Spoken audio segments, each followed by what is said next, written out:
¿Dónde surgen los cómics? La historia de los cómics tienen varios surgimientos. Está el surgimiento japonés, que es usado desde milenios para interpretar muchas de sus mitologías. Fue usado mucho en eso para el Japón. En Estados Unidos ya en sí el cómic naciente empezó alrededor de 1910 con El Hombre Amarillo, que era un cómic de un tipo que no tenía, en ese momento no se decían palabras, no se escribía, solamente era el dibujo en sí, que mostraba situaciones cómicas cotidianas de los Estados Unidos. Ya listo. Ahora sí. ¿De dónde surgen los juegos, los cómics? Los cómics surgen de los periódicos de la época de 1910, donde se satirizaba mucho a la gente, se hacía lo que hoy le llaman la caricatura burlesca de las cosas cotidianas. En vez de ser recuerdos de las personas, hacían historias largas con personajes ficticios. El Hombre Amarillo es un ejemplo de ellos, que aparece jugando golf, fue el primer cómic que apareció. Las tiras cómicas empezaron solamente a presentarse en los periódicos. Después pasaron a las revistas como Fun More Comics, All Star Comics o la DC, que se llama ahora.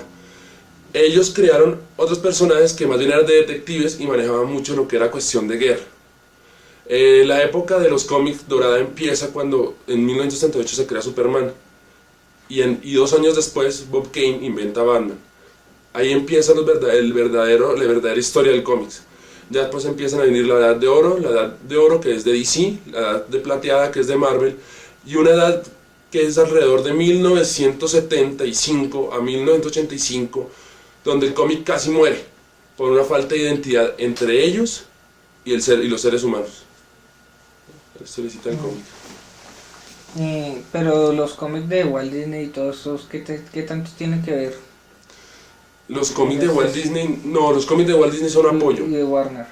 Los apoyos de Warner son apoyos más que todo ellos manejaban más que todo la imagen, manejaban mucho lo que era la película, la cinta, pero las revistas les servían de apoyo. En Estados Unidos se lee mucho las revistas, en Colombia no hay una cultura de cómics ni de leer manga japonesa, nada de eso, nada que sea dibujitos, piensan que solamente es para niños. En Estados Unidos es una cultura, hay la Walt Disney gana millones de dólares vendiendo esos dibujitos, venden en revistas de colores, para pintar, pero en Colombia eso no da ganancia, eso es manejado a nivel internacional.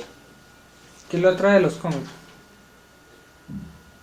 Algo que no tiene ni el cine, la magia de hacer lo que uno quiera. Uno en papel puede plasmar lo que quiera, y lo plasma como uno quiera y a un precio bajo. Solamente es coger una hoja y tener un lápiz e imaginarse, sacar su imaginación a volar y pintar, y todo se vuelve realidad. ¿Qué diferencia hay entre la animación, el cómic americano y el japonés? La diferencia es en estilo. El dibujo americano se basa mucho en la figura humana, son más bien a lo griego. Maneja mucho el arte, cuerpos fuertes, buenas medidas, bien dibujados los rostros, profundidad, forma, mientras que el dibujo manga japonés es más bruto, son de trazos demasiado rectos, los personajes son muy acuerpados, son mujeres demasiado preciosas, ojos redondos.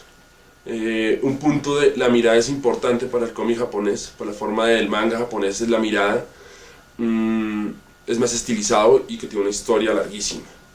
Es una historia mucho más larga, desde sus tiempos primitivos ellos han dibujado. Entonces eso es lo que lo cambia completamente al cómic americano. Es una forma de arte completamente para los japoneses. O sea, ¿por qué es un arte para los japoneses esto y no para los americanos?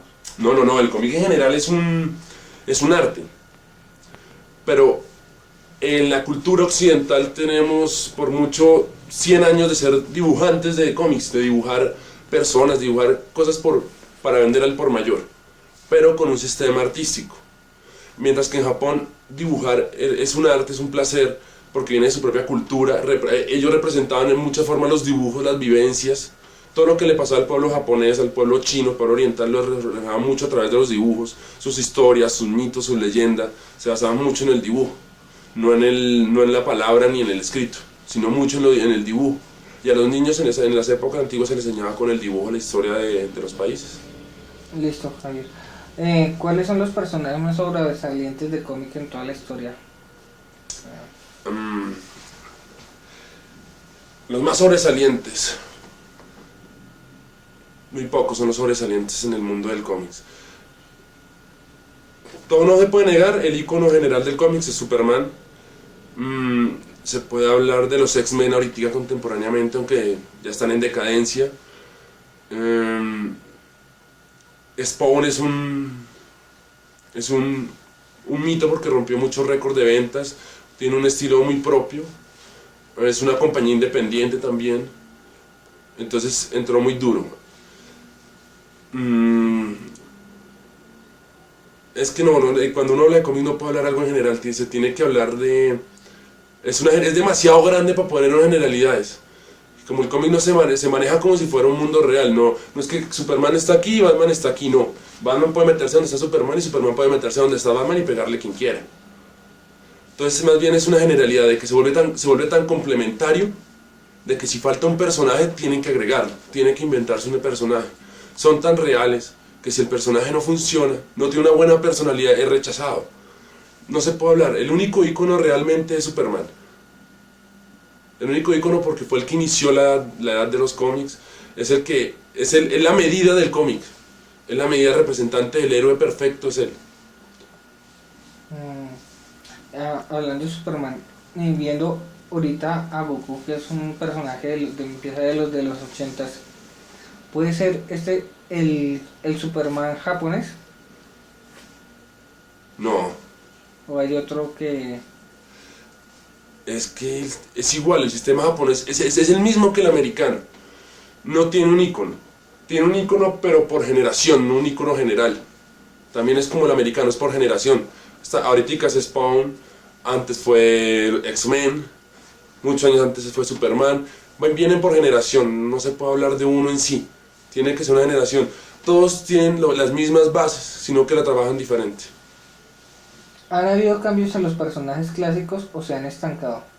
Los personajes clásicos, entre comillas, Pequeña Lulú, Pájaro Loco, bla bla bla, Mafalda, ¿son simples recuerdos o siguen estando presentes entre la gente?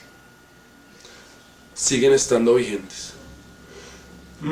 Aquí no les gusta mucho, aquí en la televisión colombiana los ponen, gusta a los niños, uno todavía los ve, el Pájaro Loco, uno se muere de la risa viéndolo cuantas veces vea. Y uno no piensa aquí, uno ve por ejemplo canales como en Nickelodeon, en Cartoon Network y en Fox Kids están dando en vacaciones Pájaro Loco para los niños, en horario AAA, por las tardes y por las mañanas. Son personajes clásicos, son personajes que nunca se pueden olvidar.